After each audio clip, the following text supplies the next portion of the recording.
the Emperor of Dune. Paul Atreides, now known as Muad'Dib, has claimed the throne after defeating House Carino. His Freeman-led jihad has spread across the galaxy. The movie opens with a haunting voiceover by Paul, reflecting on the cost of power. Though he now rules as emperor, he is spiritually tormented by the billions dead in his name and the weight of his visions. The imperial palace on Arrakis is grand yet cold, a symbol of his isolation, a fragile peace. A temporary peace settles over the Imperium, enforced by Freeman warriors.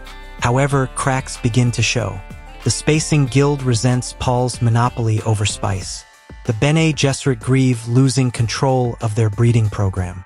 Irulan, Paul's political wife, grows resentful. Behind every mask of diplomacy lies hidden discontent. Chani's fears. Chani, now pregnant with Paul's child, feels increasingly alienated. Despite Paul's love for her, Irulan holds political power in the royal court. Chani suspects that the Bene Gesserit and Irulan are conspiring against her. Her health falters slightly, which she brushes off, but it's a foreboding sign. The return of Duncan Idaho. The Tleilaxu arrive on Arrakis, offering Paul a gift, a ghola, clone of Duncan Idaho, Paul's trusted friend who died in Part 1. At first, Paul and others are unsure if this Duncan is truly the same man. He has no memories of his past life. Paul cautiously accepts him into the inner circle, stirring emotion and doubt. The Tleilaxu offer. Skiddly, the face dancer ambassador of the Tleilaxu, meets with Paul privately. He offers biotechnology that could give Paul the power to reshape life itself, even cheat death.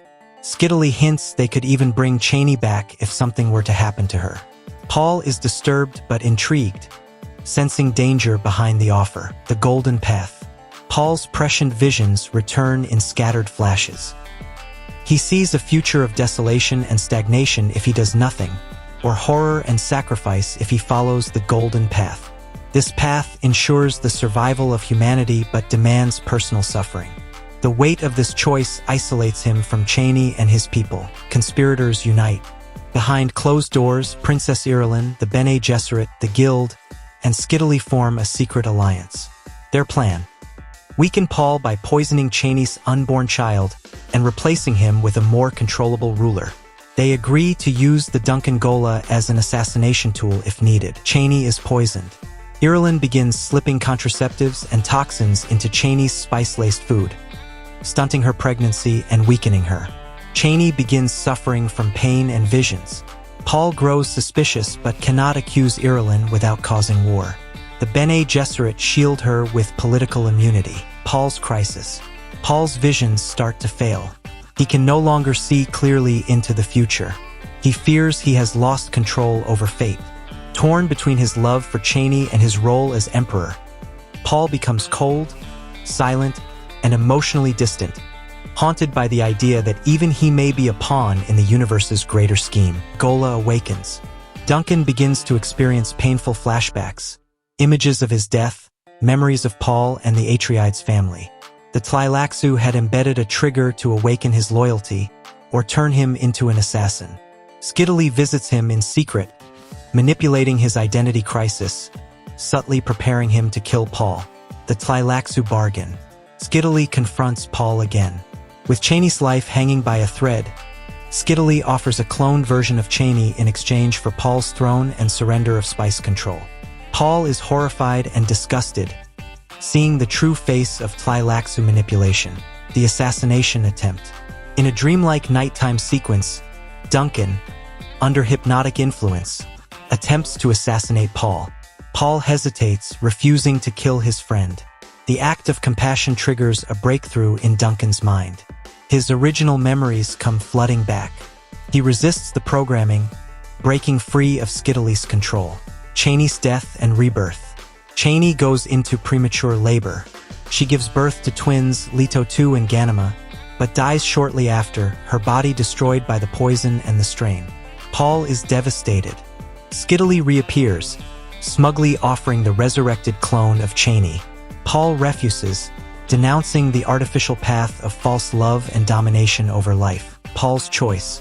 Skiddly threatens the twins. In a flash of violence, Paul kills him, The room falls silent. Paul looks down at the bodies of both his enemies and his love, realizing that absolute power cannot save those he loves. His humanity remains intact, but his heart is shattered. The blind prophet.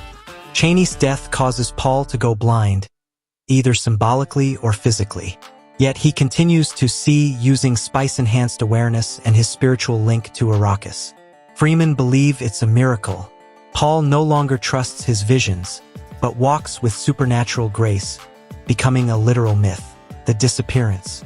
Paul vanishes into the deep desert, alone, walking into a sandstorm. Freeman call it the desert ascension. Some say he died. Others believe he became one with Shai-Hulud, the great sandworm. The myth of Muad'Dib grows, and the empire begins to shift under a new legend. Irulan's redemption. Racked with guilt, Irulan devotes herself to raising Leto and Ghanima. She protects them from political rivals and begins documenting Paul's life with honesty, not propaganda. For the first time, she acts not for the Bene Gesserit, but as a guardian and mother figure. Duncan's loyalty. Now truly resurrected in mind and body, Duncan pledges his life to the twins. He becomes the sword and protector of the Atreides' legacy. His arc, from tool to free man, mirrors the theme of personal destiny over programming. The rise of the twins. The twins, Leto II and Ghanima, begin to show unusual awareness and memory far beyond their years. Born preloaded with ancestral memory due to spice exposure, they begin to understand Paul's visions. The future of humanity now lies in their hands. Legacy of the Messiah. The final sequence is poetic and powerful. Paul's voice narrates over images of the burning desert, the twin children, and the rising empire. I gave them a god and became a ghost. But in the end, even messiahs must walk away, so that others may walk forward. Title card, Dune. Part 3, The Messiah Rises. Roll credits with a haunting Hans Zimmer score.